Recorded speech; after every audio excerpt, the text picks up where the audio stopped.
Hi, I'm Brett Weiss, and I am the founder of the Bernard and Elsie Weiss Dago Scholarship Fund. Bernard and Elsie were my parents. I am a social studies teacher at Bartlett High School. I returned to teaching several years ago after being in the business world, and I teach things like AP Economics and International Relations. The Dago Scholarship Fund supports children from the village of Dago, Kenya, most of whom would never have an opportunity to go to high school. Only about 20% of the children in Kenya do. And right now we are supporting 11 children at various levels of high school, which will transform their life. My first visit to Kenya was in 2009, where I learned a lot about the people and the culture and the history. And one of the things I learned is how only about half the kids even make it to 7th or 8th grade. And then the government doesn't pay for high school, so families have to pay on their own, and most of the families can't do that. So that's why only about 20% of the kids get to go, and the ones who get to go are sponsored. So after doing a number of things to help out the people in Dago, we in 2011, we started the Scholarship Fund to help kids get to high school. When I first went to Dago, I've done all this through a wonderful group called Village Volunteers out of Seattle, Washington, founded and headed by a wonderful lady named Shana Green. And I just literally said, I want to go to Africa. And she works with a number of villages around Africa. And she said, where do you want to go? I said, I don't know, just send me somewhere. I mean, and sadly, there's thousands and thousands of villages around the world just like Dago. So Shana happened to just pick Dago, and that's really why I went there. It could have been many other villages. The education problem there, the primary schools are basically just mud huts. Quite often they have little to no paper, pens, chalk, things like that. There's no electricity. It's very minimal in terms of the supplies that they have. A little kind of a side story is my first day in the classroom in Kenya in 2009. I was in the back of a classroom and kids were taking notes, and a young man, I could see his pen ran out of ink and he literally was in tears. And I always keep a bunch of pens on me, so I literally just walked up to him and gave him a pen. And so he could write. So he wrote the rest of the period. At the end of the period, he came up to me and he wanted to give me back the pen. And I said, no, that's okay. You can keep it. You would have thought I gave him $1 billion. What I learned later is he was probably thinking, I may never get another pen. Where am I going to get a pen?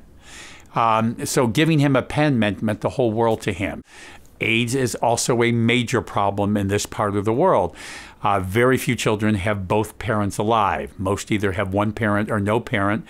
They live with aunt or an uncle or a cousin or something like that. Many of them have no place to live, which is really, really tough. So they're already growing up very poor. A village like Dago, the average family income is less than $500 a year. And when you mix into that the AIDS problem, it just makes the challenges a whole lot worse there.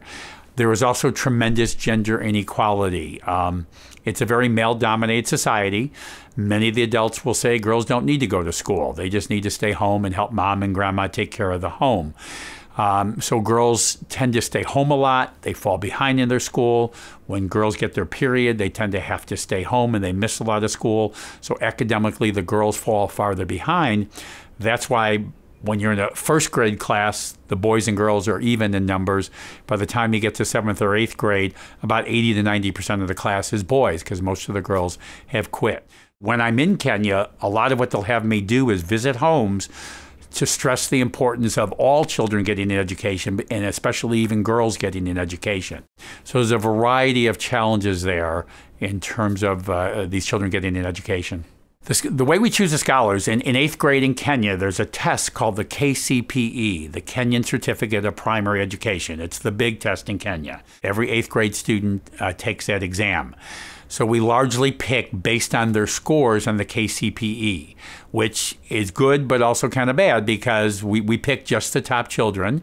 We generally pick 3, 4, or 5 each year, which means the overwhelming majority of 8th graders aren't picked, and there's no other scholarship fund in Dago, so most of the 8th graders don't get to go to high school. We also have a rule that all money gets divided equally between boys and girls. The girls tend to score a lot less than the boys because they've missed so much school. So if we only pick based on the test score, we probably would never pick a girl. So we divide the money evenly between boys and girls. And there's all kinds of research that shows when a girl at least gets a chance to go to high school, she'll do just as well, if not better, than the boys. Of the 11 children that we have right now in this program, 2 of them I'm going to highlight here. One is a young lady named Iska. Iska's in her 3rd year of high school now. Her parents both died when she was a baby. They died of AIDS. The only home she's ever known, there's a girls' orphanage in Dago. That's where she was raised. And then there's some other challenges. Many of these children walk a long way to and from their primary school every day. Iska, sadly, on her way to school one morning in 8th grade, was raped. And there's a baby from that that an aunt of hers is raising. So she's had a lot of challenges in life. Yet she's very bright. She did very well in the KCPE, and that's why she was chosen for the program. So she is now in her 3rd year of high school, and her life will be dramatically transformed because of this. Another child we'll talk about, his name is Victor. He was actually the first child we started sponsoring. I really started that on my own. And he is now in his 2nd year of high school. Victor is the oldest of 5 children. His father died about 5 years ago from AIDS. The mom has AIDS. Right now she is on some medicine. They kind of off and on whether she gets medicine, depending on grants and so on. But there are 4 younger children there. They live in a little mud hut that's about the size of most people's living rooms. Victor is doing incredibly well. He's getting great grades. He's very strong in math and science. And I'm very confident that he's going to get to go to university. And once again, we are totally transforming his life and his family's life. Lots of people talk about making the world a better place, and that can be an overwhelming task. There's so many challenges, so many problems in the world. I mean, about half the children in the world live like children in Dago, so it can be overwhelming. The reality, from at least my perspective, is the way we change the world is one person at a time. And that's what we're trying to do with the Dago Fund. You know, we're up to 11 children now. We started with 1. We're up to 11. In January, based on how much money we raise this year, we'll add more children. One by one, we are transforming their lives. Their life will be totally different.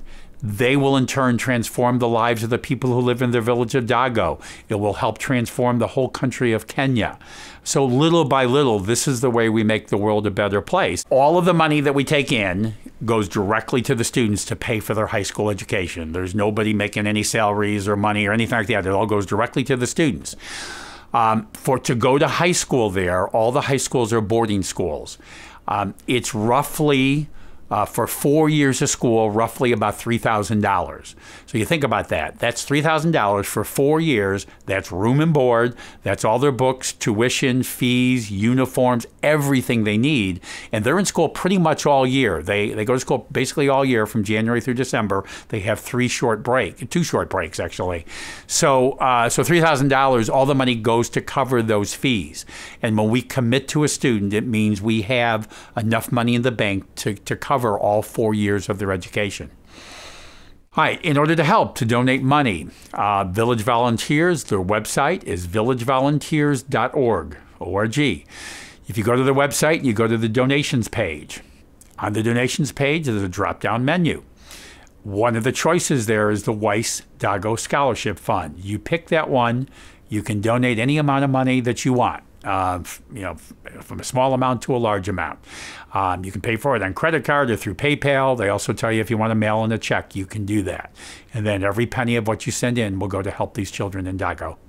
I'd love to raise a lot more money. The more money I raise, the more kids from Dago get to go to high school. I love to be able to tell the 8th grade class this year that they're all going to get to go to high school.